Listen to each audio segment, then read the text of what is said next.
اعوذ باللہ من الشیطان الرجیم، بسم اللہ الرحمن الرحیم۔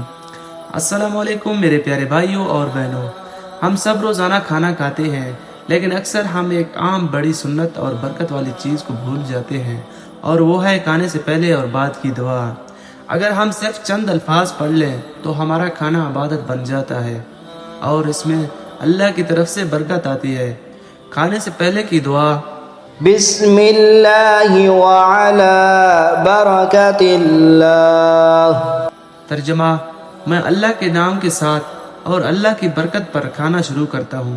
جب ہم یہ دعا پڑھتے ہیں تو شیطان ہمارے کھانے میں شامل نہیں ہو سکتا اور کھانے میں برکت پیدا ہوتی ہے۔ اگر کھانے کے درمیان یاد آئے تو کیا کریں؟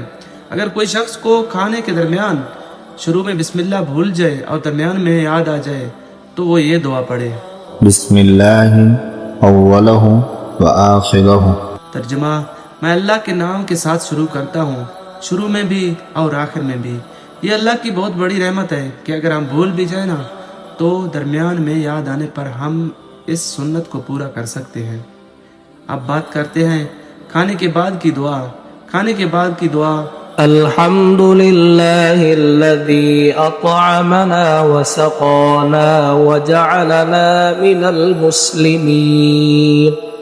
ترجمہ: تمام تعریفیں اللہ کے لیے ہیں جس نے ہمیں کھلایا، ہمیں پلایا اور ہمیں مسلمانوں میں سے بنایا۔ جب انسان کھانے کے بعد اللہ کا شکر ادا کرتا ہے تو اللہ اس سے راضی ہوتا ہے اور اس کی نعمتوں میں اضافہ فرماتا ہے۔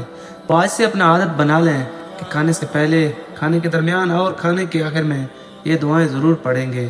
اللہ پاک ہمیں ان خوبصورت سنتوں پر عمل کرنے کی توفیق عطا فرمائے، آمین۔